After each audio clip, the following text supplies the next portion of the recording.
welcome back to another episode of the Lonely Liberal Podcast. I'm your host, Nick Zankin, and I'm so happy to have you here on this lovely Wednesday.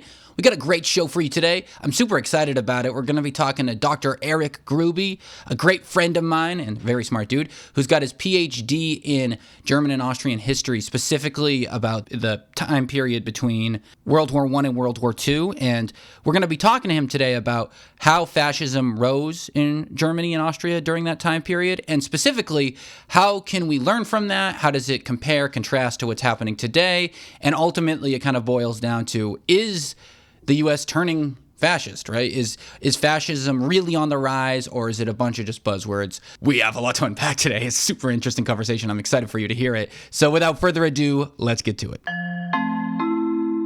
Alrighty, and we are here with Eric. Eric, what's up, man? Not much. How you doing? I'm feeling good. I'm super excited to have you on the show. I mean, this is a topic that I feel like is so relevant nowadays. Who better to talk to than the man himself? I was going to call you Dr. Fascism, but that's so rude. That's so rude. I do have an article published in a journal that's just straight up called Fascism. Really? So, yeah. It's crazy. The optics don't look great. No, but you couldn't have picked a more relevant topic. Well, it's really come back in full force. So yeah, it's call it a comeback. You're a hot commodity now, so we're happy to have you on the show. It's super exciting, and I think the most interesting way to start it is really kind of giving a little bit of a kind of high-level overview of what is fascism, right? Because it's one of those words we've been hearing a lot recently, especially with Trump and stuff, and a lot from the left, like, this guy's a fascist, this guy's a fascist. Sure. And we've also heard people say, are they crying fascist too early and all that stuff? So I guess we're going to talk a lot about it today. So probably helpful to just get it like how we're using the word, for the show. Great. Yeah. So I usually have like a quick kind of operational definition. That's basically means that fascism is an ideology that claims to be both kind of right-wing and revolutionary. So in that sense, it's kind of taken from the far left, like communism, this kind of revolutionary dynamism, this kind of willing to use violence to overthrow the established system. But instead of going towards a kind of radical left-wing kind of workers' solidarity trajectory, it pushes for the far right, meaning kind of beyond conservatism. So like this kind of very claiming to be about traditional kind of religious values or some sort of centralized authority, but in a way that is still actually creating a lot of change. It's dynamic. It's constantly moving. It's a movement. It frames itself as a movement, right? Yeah. So that's kind of the surface level kind of operational understanding that it's both revolutionary and right wing. So it's not conservatism. Conservatism is very kind of likes things to be static and preserve the status quo, and it's kind of the old kind of upper crust belief system. Fascism usually has a very youthful dynamism attached to it. And that immediately makes me think, well, there's nothing youthful about the current U.S. government. So maybe we're all right. No, I mean, it's interesting. So yeah, it's kind of like a horseshoe in a way, right? So the far right fascism and far left communism almost are like mirror images of each other in a way. Exactly. It's the political spectrum. Once you get far out onto the far left and far right extremes, it bends back on itself, right? So the means are often very similar. In fact, the fascists often, or people who become fascists, claim to be kind of counter-revolutionaries after World War I, but they were using revolutionary methods to counter what they viewed as the communist revolution. So it was like fighting fire with fire kind of approach. Interesting. And would you say one of the bigger differences between the far left and the far right is a religious thing or an economic thing? How can one differentiate between the two, I guess? Sure. I would say, so yeah, religion would be a key component. The far left is, communists are kind of inherently atheistic, right? Mm-hmm. They view religion as the opiate of the masses, that kind of thing. I would say there's main other question would be the far right fascism puts everything in terms of like the nation, nationalism, expansionism, kind of irredentism, kind of this expansionist sense of nationhood. Mm-hmm. The far left puts everything in terms of class solidarity. So under the far left, nationhood shouldn't, in theory, really matter. It's all about workers improving their condition, right? Regardless of what your nationality is. The far right views class as not so important. It's all about race or nationalism and or sense of kind of ethnic identity, if that makes sense. No, yeah, it makes a ton of sense. It's interesting. And okay, cool. So that's how we'll kind of when we're talking about fascism, we're talking about that. That makes sense. So going into, post World War I, Austria and Germany and stuff like that. So what was going on at that time there? And was it like, okay, World War I ended and now fascism got hot? Or was there like was there a gap? How did it kind of bumble into kind of what we ended up ultimately seeing in World War II? A lot of times it's just kind of like the way people talk about it is World War I, everyone was poor, they got mad. World War II, kind of, right? So like what happened really in between there? Yeah, so there was, at the end of World War One, this sense of like the old world dying and dead. Because what had been these sort of ages old empires, the Ottoman Empire, the Russian Empire under the Tsars, the Austro-Hungarian Empire under the Habsburgs that had been around since, Habsburgs have been a key dynasty since the medieval period, and the German Empire, those all died in that war. They collapsed, they crumbled. So there's this like sense of, particularly on the kind of more conservative right side of the political spectrum, the sense of a shattered world, like a completely unredeemed sacrifice. They fought tooth and nail in this great war and had nothing to show for it because they lost everything, basically. So there's that kind of destruction, the sense of melancholy over a world that's gone. But then also with that, kind of the other side of the same coin, the other side of destruction is this belief in kind of construction. So sort of this sense that, well, if there's a power vacuum, if there's old world is shattered, we have potentially the ability to form something new. We can build something new. And this was across the political spectrum. This is where you see in this interwar period, communist revolutions, attempts at democratic republics. You see far right movements, because everyone's basically, it seemed like the world was up for grabs, and all these people in Central Eastern Europe were willing to fight tooth and nail to make a brave new world in their own image, right? So there is like the 20s, right, that sees a combination of both like potential like optimism, potential stability in the new democracies set up in Germany and Austria, but there's also this sort of countercurrent underneath that that's very extremist, right? You see all kinds of revolutions and counter-revolutions, all kinds of coup attempts, all kinds of insurrections, all kinds of putsch attempts from both sides of the political spectrum that makes it just seem very kind of chaotic. So it's sort of these new democracies, Germany and Austria, they're kind of their first attempts at republics, had a kind of a bit of a rocky road in the sense that there's this pretty sizable population in each country that just straight up does not want that democracy to exist. But they did start with democracies. So like, correct. Yeah. Correct. You had the Weimar Republic in Germany and the first Austrian Republic in, Austria, that they were very fledgling, tried to kind of establish their sea legs, so to speak, but also were hampered with a lot of both domestic rejection of their existence and foreign pressures, to put it lightly. So that's about 10 years. And then, yes, you get the Great Depression, and that kind of turns people towards extremes, right? Because they feel pours fuel on the fire of the rage that they're feeling. Yeah, exactly. And so, yeah, that then kind of tees up the 30s to be the rise of these kind of far-right regimes throughout. So would you say the key ingredients, kind of what led to it, was kind of a nascent democracy, so like a system feeling itself out kind of in its awkward years, kind of just economics, like bad economics? Are those like the two main kind of pillars of what kicked it off? Or am I like, what else am I missing? I would say that's a good way of putting it, kind of the like adolescent democracies coupled with unprecedented economic collapse with the Great Depression, but then also just this, I'd say a third ingredient would be kind of this foaming at the mouth nationalism, right? This very rabid, very toxic, very expansionist sense of nationalism that felt like it had been kind of duped in the First World War. These nationalists felt like they were promised if they just fight and keep fighting harder, they'll get this huge expansive empire that they were thinking of, right? And then to kind of, or at least kind of defend their empire that they kind of had believed in their whole life. And then to have that just get totally pulverized in the breakup of World War I, the end of World War I. So the end of World War I really, ignited more nationalism in a way. So like they were hyper national.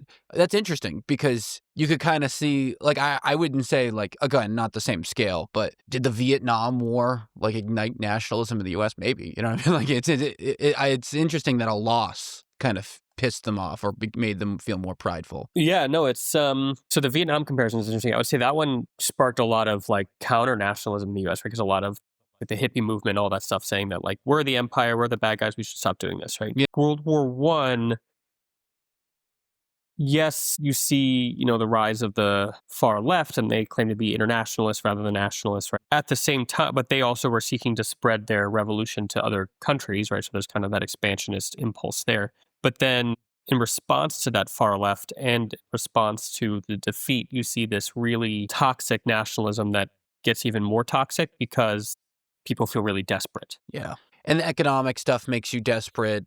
Correct. This makes sense. It's one of those things that, again, like a decade is just kind of glossed over a little bit in the modern time, but that's a long time, And it's one of those things I was going to ask you, what are some common myths you think about how fascism rose in this period? And I feel like one of them, at least I think, just from hearing what you're just saying, is that it happened overnight, right? This is a slow burn. Right, exactly. So that's kind of the other...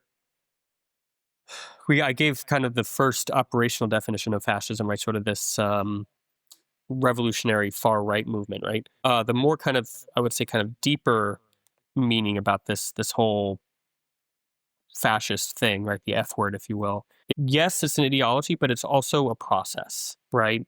So it takes time. It's not a light switch. It takes time to kind of have its main proponents kind of grope about for their kind of platform, because usually fascists have a very negative project to them. They're kind of very clear on what they hate and what they don't like, but what they actually want sometimes is a little bit more inchoate, right? It's kind of, they rely on having adversaries to define themselves. That's kind of nationalism in a nutshell. And then it takes time to kind of habituate or kind of acclimatize the people of the country to kind of ever increasingly kind of radical changes in policies, right? It takes time to kind of keep shifting the scale further and further to the right. If you do it all at once, people will say this is crazy, right?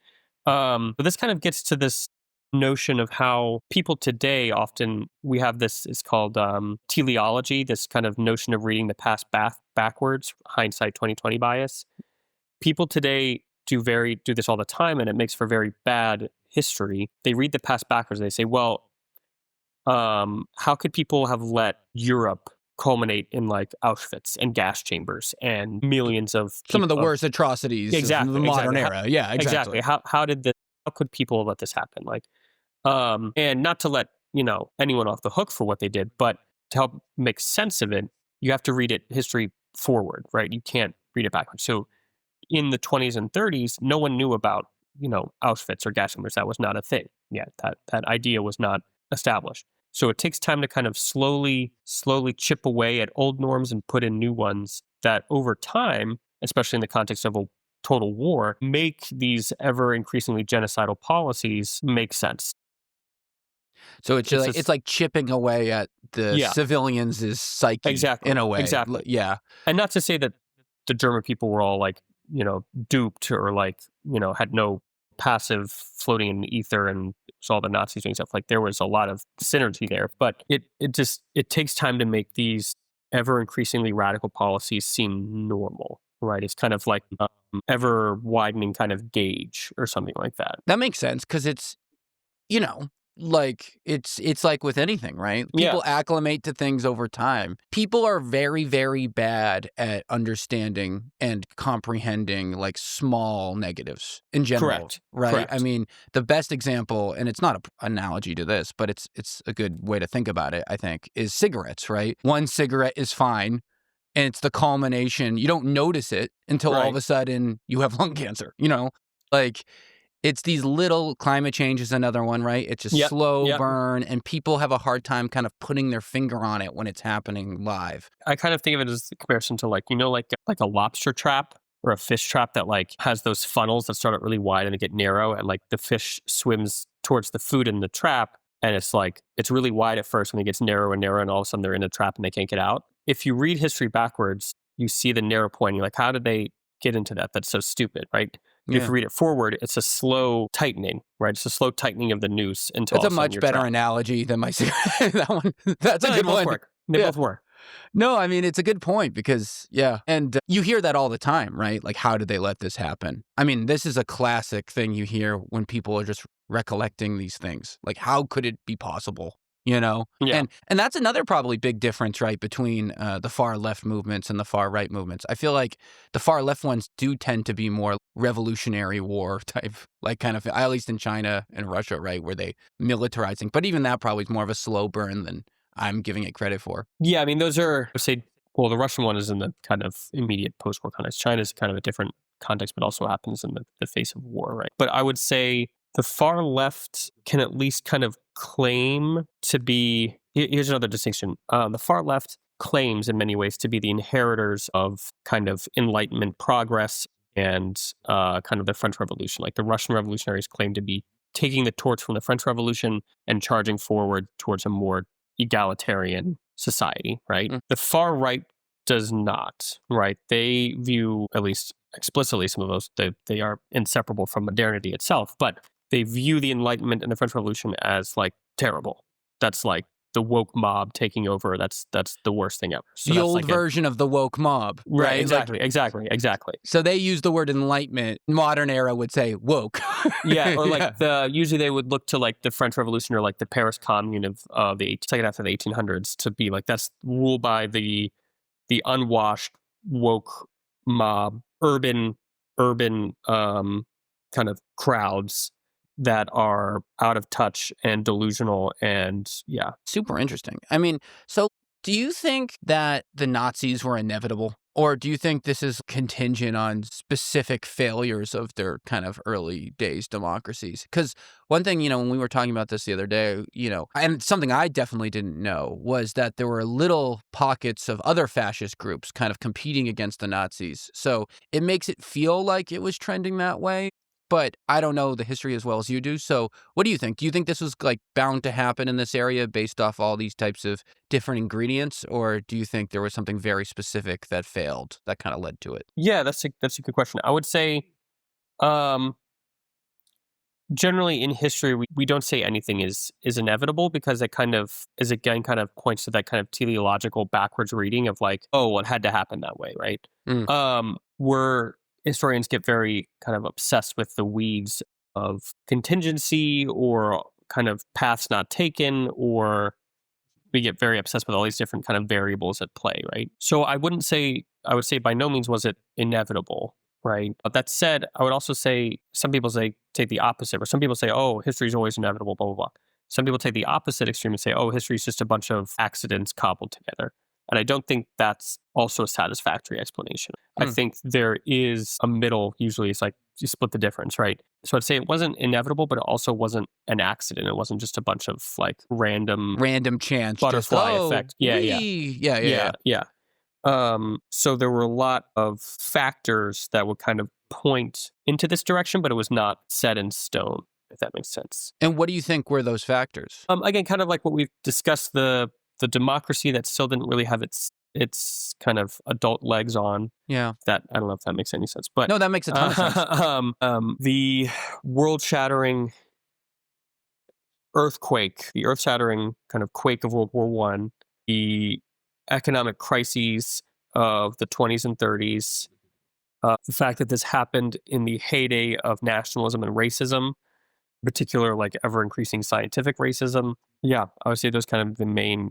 Those are like the Key ingredients. Yeah. So, okay, Hitler takes power, Nazis win out, right? And on his rise, well, actually, just two things. Well, before he's rising, he's pointing the fingers at who? Like, who are the kind of, these guys are the problem? Because I know at least a little bit that it wasn't immediately like the Jewish people, right? It's a political movement, and then it kind of shifts to culture, or was it culture off the jump? And then, so there's two parts of this question. One is, who is his like original kind of target of like, it's their fault? And then once he gets into power, what does he do immediately to either A, kind of fulfill his campaign promises, I guess, and how does that kind of progress? Okay, yeah. So pretty much right out of the gate, like in the 20s, and in Mein Kampf, his infamous manifesto, his public enemy number one was the Jews, right? Okay. So he labels them and believes wholeheartedly that they are the source and the cause of all of Germany's woes, all of the world's woes, everything. He views them as the kind of the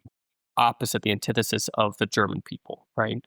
Coupled with that is the communists. He views communism as also a kind of like nightmarish anti-system that's just, apocalypse before us, right? So he viewed what was going on in the Soviet Union, and also briefly there was a Soviet republic set up in Hungary and also in Bavaria. He views this as like the apocalypse upon us, right?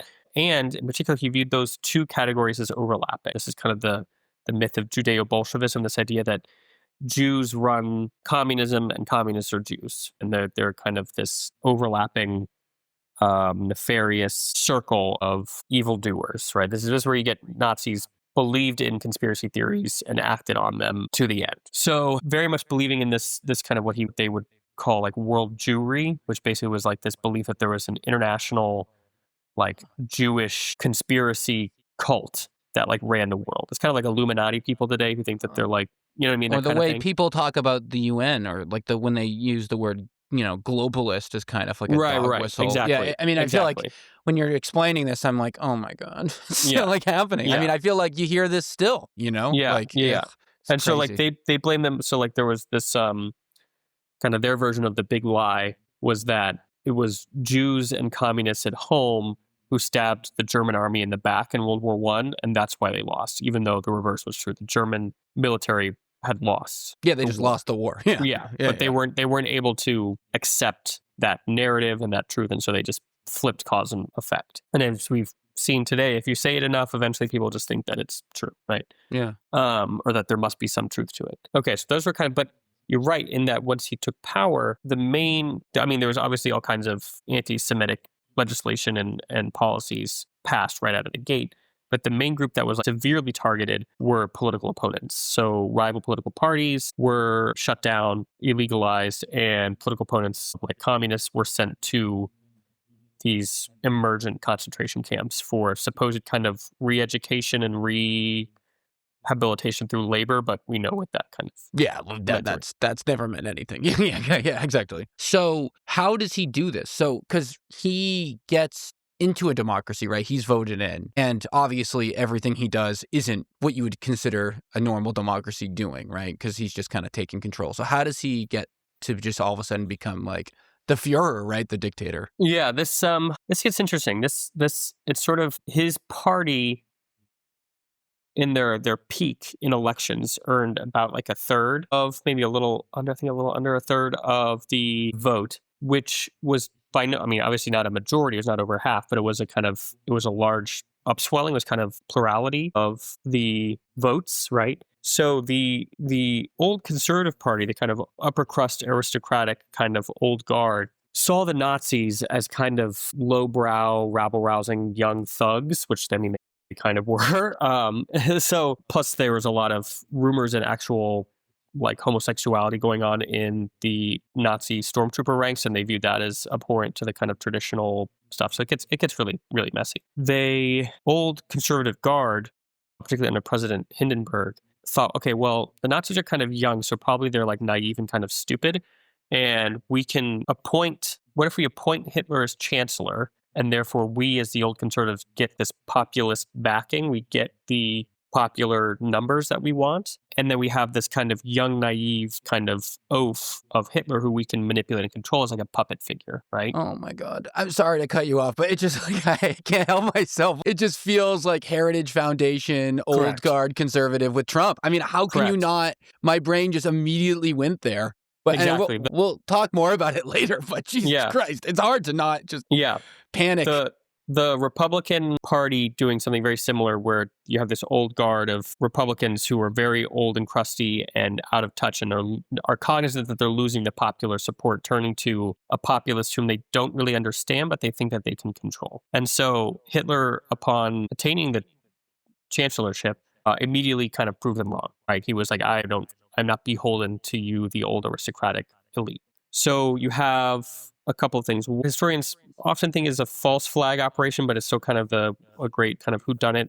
You have the Reichstag fire, which was quite literally like a fire set at the Parliament building. that the Nazis claimed was set by, like, I think it was a Dutch communist. Anyway, they claimed it was a communist, and therefore they used that to kind of declare an emergency, which would give emergency powers to the chancellor, right, to Hitler, to start cleaning up against communist parties, political rivals, anyone they viewed as attacking the, sacred German parliament. So this is where we see parallels to like what's going on in DC now, the attack that Trump uses his like impetus to impose basically kind of like martial law or this kind of National Guard. Yeah, nationalize the police force with right, exactly. the National Guard. Yeah, for exactly. Sure. It feels just like that. Yeah, and many people think that fire, so the Reichstag was in fact set by Nazis who did it to give themselves the cause, to kind of like a false flag operation. And then, so with that, he gets emergency powers. They pass an enabling act that quite literally enables him with authority that would be seen as only for emergencies. But the thing is, he just never lets any of that go, right? To the point of the idea that fascism or Nazism, right, is a movement. They view the enemy as constantly moving and constantly changing and constantly fluid and constantly needs to be attacked. So they view these emergent powers are never to be given up because it's part of the dynamism, right? And this is where you see this this is why it's revolutionary, because you see this like in the French Revolution, right? The terror, they basically were like, oh, our enemies are anywhere and everywhere. They're ubiquitous. We have to always have this kind of perpetual state of emergency and terror to keep it at bay, right? But it's never ending. It's a treadmill. There's no endpoint, right? So with that, that's when you start to see the consolidation of executive authority. The parliament becomes increasingly like a rubber stamp mechanism. The old president Hindenburg, the guy who thought, oh, for your point, Hitler, we can just make him a puppet. He died, I think in 1934, and Hitler just assumed the office of the president as well. So he just combined chancellor with president. Now, boom, you've got the Fuhrer, who quickly set about. They were also during this kind of emergency period, this supposed emergency period, carrying out what they called the Gleichschaltung, which means like forced synchronization, where they basically just purged law offices, government bureaucracies, medical offices, and any other kind of civic operations, professorships, teachers, right, of anyone who would not basically play ball with the Nazi agenda, right? So this is where you get the country kind of increasingly into lockstep with people who are either card-carrying Nazis or at least won't make raise a stink, raise a fuss over Nazi kind of policies.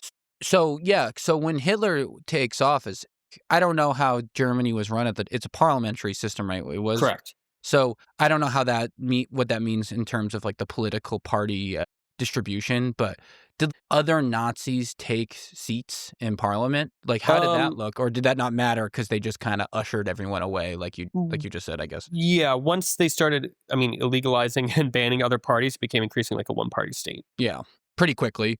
Did that happen? Yeah, okay. Yeah. Interesting. So basically the emergency powers, whether it was justified via the fire or whatever, was the main way he kind of consolidated executive authority, I guess. Yeah, that with the Enabling Act. And then once the next president died and he just said, oh, guess what?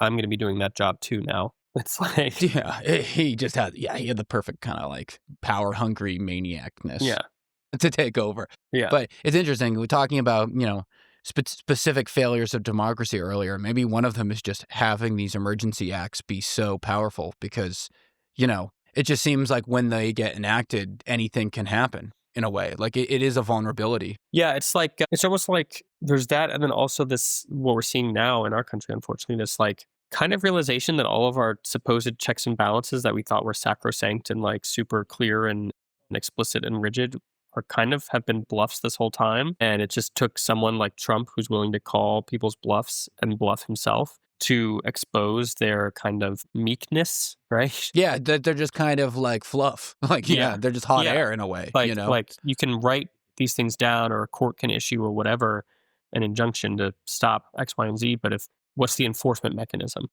I mean, one of the great examples of the modern time, right, in the U.S. nowadays, like, I remember when Obamacare was getting passed, we heard about the parliamentarian a lot, the unelected kind of advisor that they have in D.C.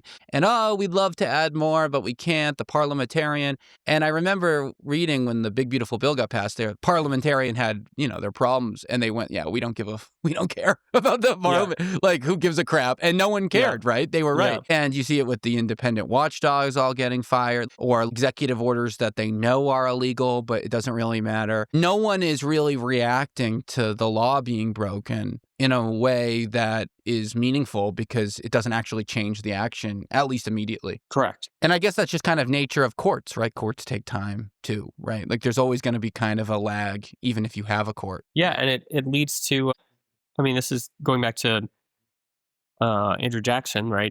Trump has made explicit comparisons to, saying, yeah, I'm like kind of like Andrew Jackson, the people's president, the populace, right? Which is horrifying because Andrew Jackson was a total butcher. Yeah, he was a maniac. Ethnic cleansing maniac. Yeah. An absolute monster. Yeah, it cannot be emphasized enough how bad Andrew Jackson is. He was a terrible, terrible, terrible person. But there's a famous court case where I think it was the Supreme Court told Andrew Jackson he could not do something.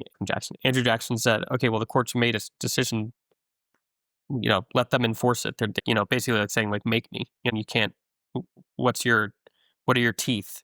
Right? Yeah, what are you going to do? You don't have a military. Yeah, exactly. Exactly. Yeah. So, I mean, obviously, we just talked about a couple, but I'm curious if you had to say your top 5. Like, what are your main warning signs of what's happening today? I know you just covered a couple, but that remind you of Austria, Germany this time. I would say a reemergence of basically what I call kind of like street politics, basically extension of politics away from debating and towards street fighting, which we see with Nazi marches and Proud Boys and whatnot, who basically take politics to mean let's form a cure to male loneliness by roaming around together as a pack of... Yeah, exactly. Let's become posses all around the country. Yeah, let's become vigilantes, yeah. Yeah, exactly. So there's that. There's sort of this... Another thing would be the kind of the hollowing out of the courts, the court system, that is usually kind of the stopgap against, breaches of the Constitution, but that's kind of increasingly hollowed out across the board with the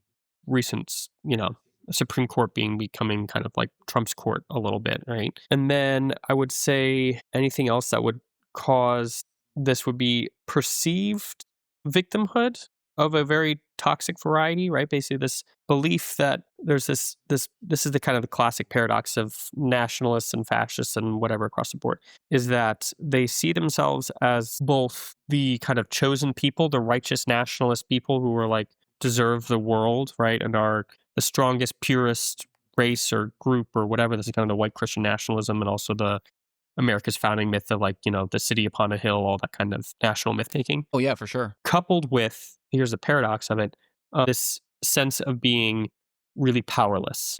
We should be the strongest people ever, but for all these conspiratorial reasons, we're not. We're crippled. We're handicapped. We're the victim. Because of DEI. Yes. Exactly. Because of DEI, because of immigrants, because of Muslims, because of globalism, trans people, mainstream media, whatever. Yes, the UN. Yes. Yeah, exactly. Fill in the whatever crazy conspiracy theory you want. We are being held back, right? And so that's kind of the victimhood mentality that scares me a lot, is this kind of white male pity party. Yeah, it's so weird because even if they thought, one thing that's always made me laugh is even if you were to accept that they're having a tough go, the white straight guys, right? Let's just even play a game. Okay, things aren't looking great for those guys. There's no way that's a top 50 issue. You know what I mean? They're still doing really well. There's no way you could shake it that that's one of the biggest problems in the country. And yet that seems to be top 3, in these guys' eyes. Yeah, because it's all about them. Right? Yeah, exactly. So, no, you're right. No, it's a great example of if only, these shackles of whatever were removed, I could become, a billionaire and run the show. Yeah. Exactly. Which is why they love billionaires, which is crazy to me, because they will never be a billionaire, and the billionaires are their number one person doing them dirty, but they don't, because they have the hope that they could be that. No, for sure. And Rick said something really smart on the show a couple weeks back. And it's one of the weirdest things about American culture is that it feels like, at least, more people think they have a chance to become a billionaire than need SNAP and food stamps and Medicaid and stuff. And that's just absolutely not true. Correct. And that belief system makes people go, well, if I was a billionaire, I wouldn't want to pay taxes. You know what I mean? But like, dude, Right. you're on food stamps. Yeah, yeah, You no, know, it's like, crazy. It's but crazy. it's such a disassociation of like reality. But yeah, so yeah, that's a great one. Yeah, this like weird victim kind of like, what do you want us to do? Our backs against the wall type mentality. Exactly. Yeah. And then you tie in the economic feeling squeezed from inflation and national competition because they, view everything as China's fault or whatever. And so then you've got, yeah. Yeah, it's foreign aid, it's China, it's, we're giving too much money to undocumented immigrants. I mean, you could pick, they want to use your money to give sex changes in prisons. I've heard everything, you know what I mean? Yeah, like just outlandish claim X, I guess one thing that's been really sad but interesting is the difference between Trump 2 versus Trump 1.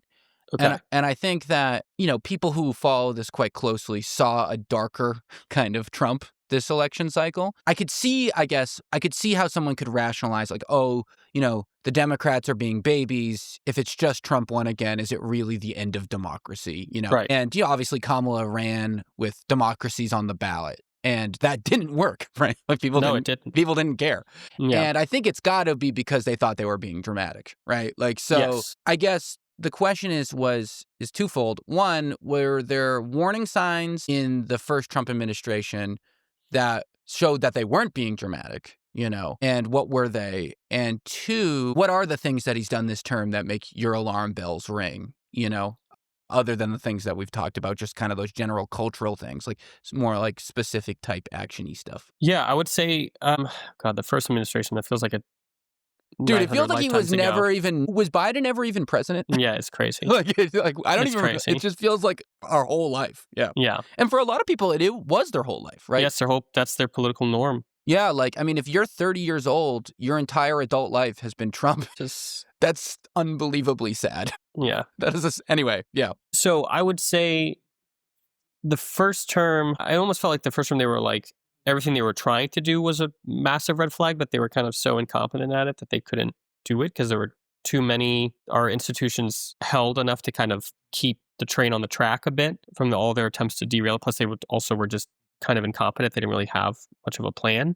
The thing to me that still boggles my mind is the insurrection, January 6th thing, that the fact that did not lead to a second impeachment, barring him from ever running again, is to me just insane. That a sitting president could incite an insurrection, a coup attempt, like a putsch, against a democratic process enshrined in our Constitution to transfer power peacefully as prescribed by our Constitution to the next elected person. That is crazy.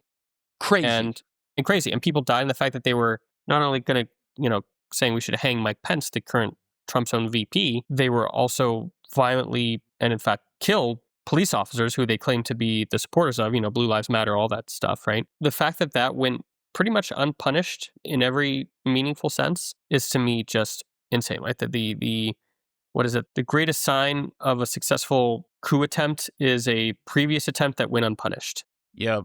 Yeah, I mean, and look, it's one of the most wild moments, I think, modern American history, or American history, period. Yeah, it just seemed to, and it frankly, what's been even more shocking to me on top of it, like the Republican Party's acceptance of it. Like, Sure. Like, one of the most wild stats I think about all the time is over 75% of active GOP people in Congress still have not admitted that Biden won the election fairly.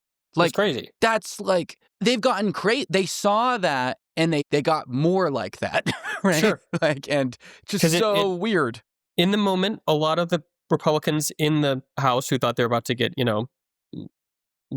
lynched were rattled and were very like, this is upsetting. But then slowly time goes by and they have to toe the party line of, no, this wasn't a big deal. We overreacted. This wasn't a big deal. And it's like this total gaslighting. It's been the biggest gaslighting of all time of just like what actually happened. And I remember, talking to conservative people and they were like, yeah, that was unacceptable. Like, he's done. And how quickly they forgot. You know what I mean? Oh, yeah, very quickly. The amnesia is unbelievable. Can you imagine if that if the parties were flipped and that was a Democrat rally insurrection. It's unbelievable. It would be martial law in this country to this day. And I don't understand why that doesn't outrage people more in general, this unbelievable double standard. And what's so shameless about it is that both now Fox News and Newsmax this week have now had to pay hundreds of millions of dollars of settlements to Dominion, the voting company that did the voting machines. They've almost paid a combined $1 billion of defamation suit, you know what I mean? Losing defamation suits. And it's just, that doesn't matter.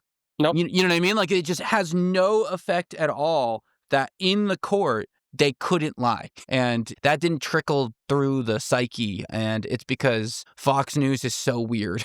I don't know why they're allowed to do what they are, but yeah.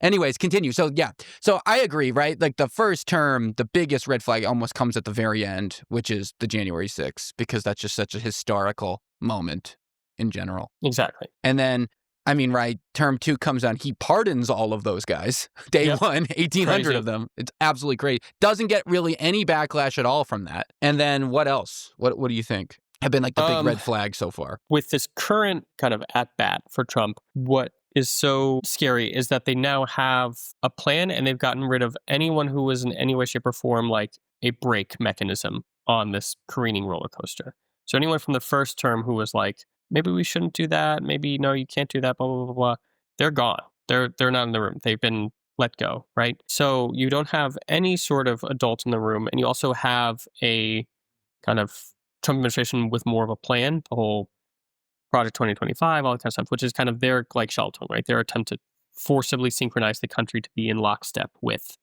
the Trump vision.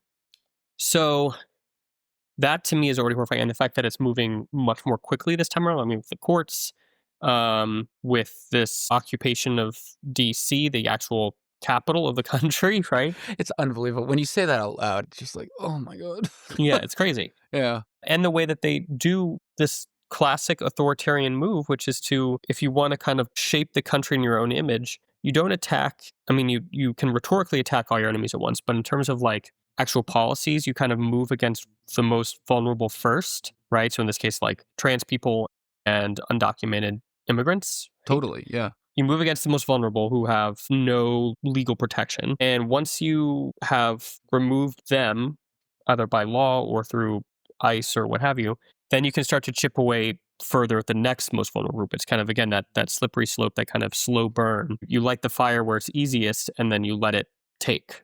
You know. And we're seeing it with the emergency powers too. Day 1, all emergency powers, which is a lot of people don't know. That's the reason why he's even able to do the tariffs, right? They're not. They're typically not something that the president can just turn off and on. It's only because he's declared a national emergency with fentanyl. And we've seen it. I mean, that's how he justified the DC thing too. He had to declare some emergency act, blah blah blah. It's exactly what. And that's what makes me think, that this really is part of the Project 2025 Heritage Foundation. Like, I have a hard time believing that Trump is aware of all these old laws that give him random authority. Oh, he has no idea. Yeah. He has no idea. It seems highly unlikely, that he has any clue of any of this crap, which does kind of, again, draw the comparisons to what we were talking about earlier, the kind of vehicle for an idea more than the actual brain of the idea. He's the populist Trojan horse. Yeah, exactly. And it's hard to see it unlike. And then another one, right, is the going after the universities who are just cowering one by one by one. Oh, yeah. Yeah. Universities will do whatever it takes to keep their bottom line intact because they're fundamentally not schools, they're businesses, they're corporations. And their administrators will do whatever it takes to keep that bottom line as protected as possible. So as soon as you threaten any sort of financial power, it's over. And these guys always hate the academics and the for sure. They explicitly. This is a classic. Yeah. This is their, I mean, yeah, the far right has always been exceedingly anti-intellectual because education is empowerment and they are afraid of that. And so they have, you see all these people like J.D. Vance who were from Ivy Leagues, but also felt like they were bullied there because they were Republicans. So that's like, this is their middle school revenge tour. And I mean, this is a Cold War era thing of saying that the professors are the enemy. They are indoctrinating the woke mob with their pink-haired Marxist teachers who are doing, it's the classic. It just feels like thing. 101, right? Yeah, Like just we've seen this. Yeah, it's weird. One thing too, I was going to ask you about is circling back to the Nazi Hitler thing, just for one last question, is obviously he entered a very poor kind of country because of all the economic strife. How did they fund it? Like, were there like oligarchs? Like, was there like private? Like, how did that happen? Because I think one thing that people often talk about with Trump, right, is this weird relationship with the kind of techno guys like Musk, Sure. Bezos, Zuck, and their influence growing and growing on, very obviously, right? How can you not see the inauguration day photo of them in the front row and the senators in the back row? Or the Nazi salute, right? Yeah, I mean, yeah, hard to forget that, right? So, I mean, that's going to be in history books, I think, and so, yeah, is there parallels there, or is that kind of a new thing or a different altogether thing? No, that's not entirely new, right? You have this, what the Nazis did to turn the economy around was massive amounts of public spending to create these public works projects. This is where you get, the famous Autobahn system, the highway system, and all this kind of infrastructure projects. And they also worked at the remilitarization, right? Funding military armaments production and getting men in uniform. So that kind of righted the ships. But we raised the question, okay, where did they get this money for public infrastructure? That doesn't just come out of nowhere, right? Two things. One, they just printed money, right? Which is, as you've guessed, not sustainable, right? That's what led to the hyperinflation of the 1920s under the democracy of Weimar Republic, which is why come 1938, 39, they really needed war to seize foreign assets. But then also they just stole it. They stole it from the Jews and their political opponents. They just nationalized their property, their finances, their homes, their houses, their apartments, and just expropriated, dispossessed people that were deemed enemies of the German people, and either resold this stuff or put it like in the coffers of the state. Which is very anti-fascist because aren't they usually private property goons, right? So they are. So that's a good. It's a good question. That's a good point. So fascists are riddled with contradictions. They don't. Yeah, they don't even. Great hypocrisy. I mean, yeah, shocker. They're full of it. Yeah, and they don't care. They just steamroll right through it. Their way to work around that is to say, oh, well, these Jewish assets were actually stolen from the German people throughout history. They didn't earn these. They didn't deserve these. They were stolen, in like kind of they were loan shark, whatever. They were stolen from the hardworking German people. We're just restoring the balance. We're just reclaiming them on behalf of the German people, the German nation, and taking them away from traitors. So nationalism basically was the Band-Aid to justify a logical gap, right? Bingo. Yeah, okay, gotcha. What are more red flags that people listening to this show can look out for as the fascism-y checklist continually gets checked, one by one? I guess what hasn't been checked yet, and what do we need to be watching out for? You know what I mean? What has the American institutions kind of kept guardrailing against so far, and what do we need to watch out for? I would say, if what he's doing continues to expand in the sense of like, if his DC proof of concept works for him and he tries to apply it to other cities, like, I mean, he's talked about Baltimore and Chicago and what have you, right? That would obviously be a massive red flag. Same with attacks on the most vulnerable. It starts to ratchet up to people who thought they were perhaps more secure. So if we see like gay marriage overturned, if we see increasingly kind of blanket attempts at voter suppression, right? Green cards getting absolved. Correct. Stuff like that. Correct. If we see more, I mean, there's already been a lot, but even more explicit attacks on education to the point where they've talked about overhauling the accreditation system so that they can get their tentacles over the curriculum, right? To make sure that schools are teaching the supposed right history, right? The correct. This week, saying that the Smithsonian is too much about slavery and needs to be rewritten for American excellence. Right. The attempt to control the narrative at any sort of educational institution, whether it's museums or schools or whatever, because they're obsessed with the narrative, right? They're obsessed with news, information, and that America is this golden land, and correct. Anything that paints it otherwise is unpatriotic, is un-American. And it's interesting. I mean, like, we talked about this last week, but it's gotten further. They're really talking about signing an executive order to remove mail-in ballots. Like they really want to get rid of that. I feel like that's got to be one too, right? Like if that would be happens. a classic. That's a classic take on that voter suppression increasing, right? Making sure people who are, again, vulnerable, precarious in terms of their voting capability just can't vote. So just, lack of vote. Anything that gets people from not voting and the delegitimization of elections. So I guess it's weird because it feels like we're almost watching a horror film and someone's about to go into the attic where the monster is. And we're like, uh-oh. And like we know as an audience, there's a monster in this attic. You know what I mean? And yet they're going up the little stairs, the ladder. Yeah, we're watching it in real time. And it makes you wonder, do you think they were like, obviously Kamala's campaign didn't work, right? The democracy on the ballots. This guy, she literally called him Hitler, right? Like, I mean, she said he was a fascist. Yeah. Yeah, he's a fascist. This is fascist. I mean, so we can't say they didn't warn us, I guess. Correct. But in the moment, they were accused of being like alarmist, dramatic. Yeah.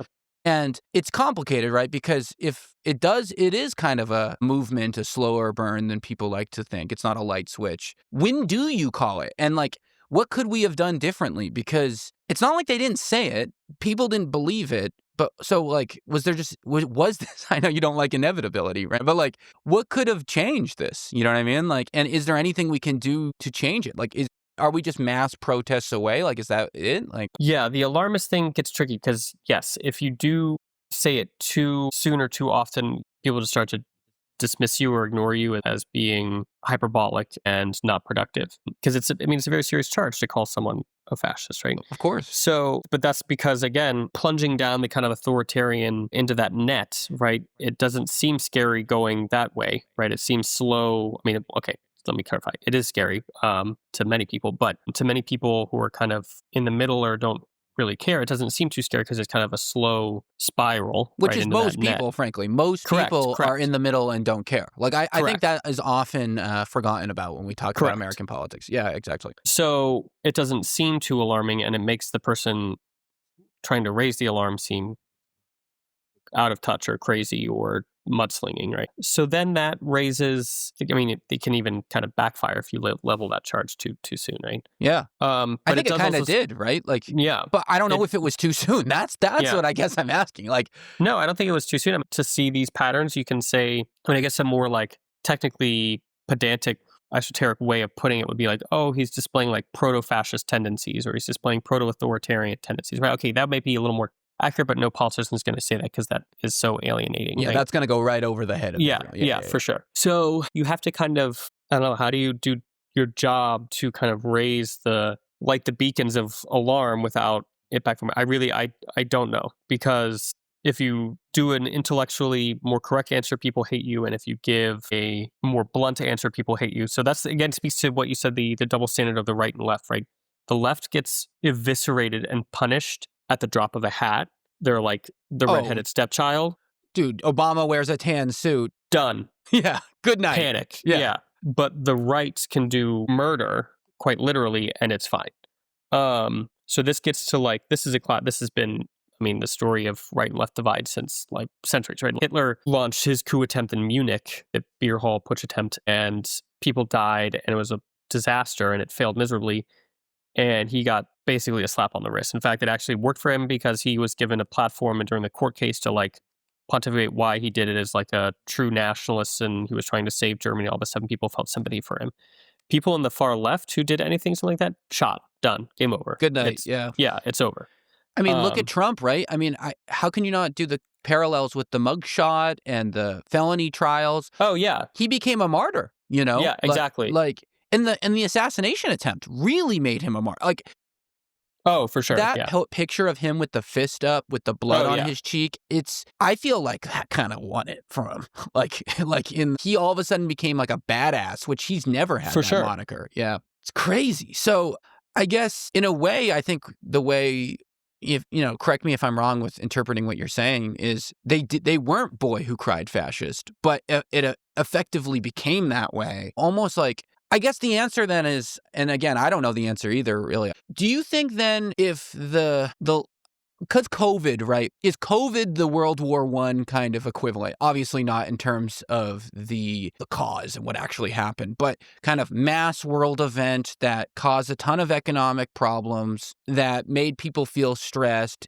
They blame China for the virus. They blame how the World Health Organization kind of crumbled everything. And basically COVID becomes the reset, and Trump becomes the phoenix out of the ashes narrative. Like, is that a fair comparison? Because I don't know.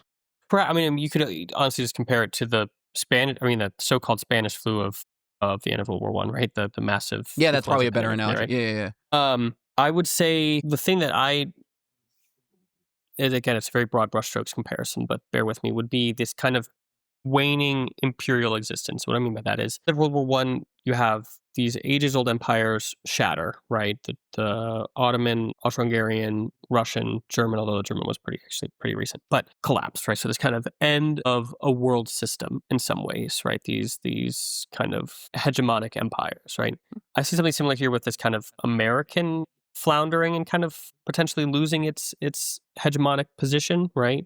Yeah. We've squandered so much money on foreign wars that have nothing to show for it, funding other people's foreign wars, and we have nothing to show for it. Our economic pride of place is being challenged, right? We are alienating our allies. It's kind of this slow decline. What was supposed to be the American century, right? The Pax Americana, all this stuff has turned out to be kind of pathetic and short-lived. And so to me, he seems more like this kind of, the old is dying, and in many ways, he's helping to kill it. And he's kind of the panicked attempt to grasp at something new that also claims to be restoring the past, right? That's a classic fascist paradox. They make America great again, right? They claim to restore the past, but in so doing, they obliterate it. Well, and I've never heard them explain what they're going for. Like, when was it great? You know, it sounds like a snarky little comment, but it's hard to say again when you don't know what you're going towards. Like, you know what I mean? Like, it's very ambiguous. Right. What does that mean? Are we talking Reagan? Are we talking 40? Like, when, what, for who, for what? Yeah, I mean, it's crazy.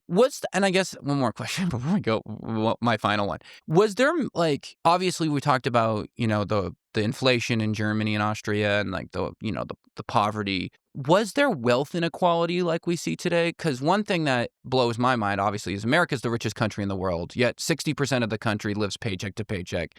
People go, how is that possible? Because we have so many freaking billionaires and hundreds of millionaires. You know what I mean? Like, to such a crazy level that it raises the average to kind of dubious numbers. Did Germany and Austria have these billionaires? Like, or were they all kind of taking it on the chin, I guess? That's a good question. I don't actually know, like, what's that coefficient that compares like wealth? The Gini coefficient? Yeah, that's right. I actually don't know that for interwar Germany and Austria. That's a good question to find out. I would say my hunch is that it probably was not as strong of a wealth gap as it is here. But similarly, the reigning democracy was seen as inept and unable to correct any sort of economic imbalance or problem. So we see this anytime there's an economic crisis, people just blame the reigning government as it's like, oh, it's surely their fault for all of this, right? Which sometimes, they play a role in that, but it's I mean, to vote for Trump because the price of ice is too high is like crazy. Yeah.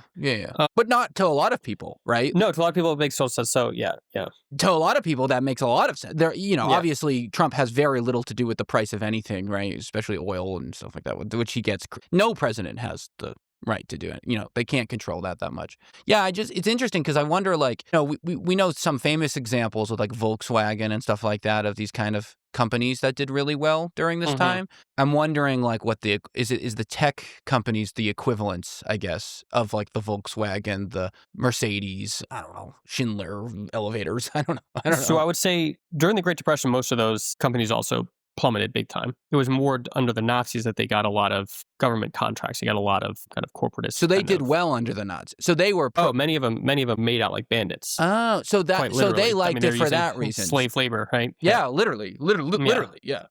So I wonder if that's kind of happening here with the tech stuff because they're just letting them go wild with AI, with oversight, yada yada yada. Okay, so. My last question for you, because I could take all day, but I appreciate your time. It's probably the one that people are wanting to know would you say Trump is a fascist, right? Is this fascism? Or are we like, okay, if 100% is Nazi, right? Like on the meter, Yeah. right? Where are we and are we cooked? You know what I mean? Like, I guess, not to be Yeah. doom or gloom, but like, what do you think? Like what's your diagnosis? As I said earlier in the beginning, you are the fascist doctor. My God. I would say in terms of I'm going to frame it again as sort of like, so I like how you frame it as like a spectrum scale of 1 to 10, right? I would say, but if we were to think of it in that second definition I gave, the kind of the process, right? That it's a slow burn. It takes time to bring about. I would say we're definitely on an authoritarian sort of trajectory, right? We have a party that would pretty much explicitly like it to be a one-party state, right? And think that that is a good thing. To say fascist, I would say in the process sense, yes, we are on that trajectory of a government that I know makes me, even saying it makes me feel like I'm being hyperbolic and alarmist. No, I and all that know, kind of and stuff, right? everyone thinks that though. But like, I yeah. think that eventually we have to call a spade a spade. You know what I mean? Like, I don't know what you Yeah. do, right? Like, that's what I've been thinking about this whole conversation. Is like, well, like, when do you break the glass? You know what I mean? Right. And I Right. mean, if not now, then when? I guess. For me, I was always kind of hesitant to use that word as first term, but the insurrection to me was what tipped it more to be like, no, this is what it is. So like the attempted putsch attempt that had no sort of accountability attached to it whatsoever, to establish an authoritarian regime that would be white Christian nationalist, revolutionary, and not really conservative, because he's obliterated the old Republican Party and what it stood for, but pretty right wing. I would say, yeah, you've got all the fixins, if you will. Yeah. And what's interesting, and this is actually my last question, because the last one I thought of another one as you were talking, is, in the past, right, these movements tend to die with their charismatic leader, right? Sure. The Mussolini, the Hitler, the Franco, or whatever, right? So do you think this ends with Trump? Because the difference, I would say, and again, from a limited understanding of history, but from a decent understanding of what's going on now, is those guys, though it seemed like it was their idea, right? Like Hitler was like, this is what I think. You know what I mean? Right. Like Mussolini's like, this is what I think. Right. I can't put my finger on if Trump actually, is this way. Like, he definitely wants to be an authoritarian because he likes being the guy in charge, right? Right. It's the family company, right? Family-owned company. He can be the boss. He loves being the boss. And Right. so he hates the institutions that limit him from being unilaterally making decisions. I feel like that. But it is different to go from that to, ethnic state, right? Like in the way a fascist state would be. And it does seem like those kind of concepts are coming more out of the Heritage Foundation, Project 2025 stuff. So, which Vance, frankly, is a big member of. He's part of that brain trust. So I guess my last question for you is, hopefully, let's say we have a normal election in 2028. Trump doesn't run again, and those hats are just a joke. And it is Vance, right? He's the inheritor of the MAGA movement. Is it done with him? Or is there enough legs? Like, if Hitler died in the middle of World War II, would have it continued, or would it have been done with him? You know what I mean? Like, yeah, I see. So is Trump a symptom or is he a cause? Exactly. And are we just waiting him out? Yeah. You know what I mean? I think it's both, right? I think he has fanned the flames of a lot of this, but I also think, and made it into a nationwide movement, but I also think there is some degree of this movement having its own kind of longevity or viability because it is so pronounced, right? Especially now that he's fanned it so much, it does have more of a flame to it, right? I can't ordain discern the future, unfortunately, but I would say it wouldn't shock me if Trump has to pass the mantle or whatever, like he's done. If it loses a lot of momentum, but it wouldn't shock me if it comes about kind of like whack-a-mole in a different form, right? This impulse, this kind of white resentment, this white victimhood, this Christian white nationalism, this evangelicalism, this xenophobia, anti-immigration stuff, it would just, I think, kind of reconstitute in a new. We saw it in the Cold War, McCarthy. We saw it with Reagan. We saw it with Trump. Like, we see it kind of taking different iterations. What that would exactly be, I don't know if they would pick a new kind of cause du jour or new enemy du jour to hate. It could be who knows what. But illegal immigrants is a great one for them because there's so many of them, and it's constant, right? Yeah. So we don't know. But it could be either way. So we're unclear. So I guess the next thing to watch, right, is just, does the DC stuff continue other places? What happens in the midterms, kind of? And is there any more bonkers executive orders in the meantime? Exactly. Or is there any, like, military excuse? It seems like that always happens. Like, we got to go to war. You know what I mean? Like, we got to do whatever. Yeah, to consolidate our domestic unpopularity. Well, man, this is super interesting and also very sad. I mean, it's not. I don't feel totally hopeless, but I'm starting to get worried. But I think the true test is the midterms, right? Like, I mean, I don't love that they're going to redraw the Texas map. No, it's horrifying. Yeah, that's another. That's going to happen. I mean, the Democrats had to come back. They're going to do it. Will Newsom do the same in California? We don't know. But thank you so much for coming on. This has been such an interesting. It's been a blast. I appreciate it's been a great conversation. Oh my God! And we'll have you on if you're more than happy to come. We'll have you on again. And I want to like I was talking to you the other day, like do deep dives on specific things that happen. Like like if he signs another executive order. Sure. Like really do like almost like a series on like varying like a fascist playbook, you know what I mean? And like kind of go down one by one and really do a deep dive. And like, for everyone listening, Eric and I are friends. So if you guys have any questions, write me in, stuff like that. We can always get Eric's 2 cents on stuff because he's a wonderful guy and very, very smart. But thank you so much. I really appreciate it. Thank you so much, Nick. This was great. I appreciate the conversation. All right. See you, man. All right. Have a good one. Bye-bye. And that's our show, folks. Thank you so much for listening today. If you like the show, it would be great if you could give it a 5-star review on either Spotify, Apple Podcasts, give it a like on YouTube, subscribe. All that stuff really does help. And I'm really interested in what you guys thought about the conversation. You can either comment on YouTube or write me an email at thelonelyliberalpodcast@gmail.com. Follow us on Instagram, TikTok, any of that stuff. It's all good. We'll be back on Sunday with Rick to talk about the news. I'm always looking forward to that. And until then, I'll see you. Bye.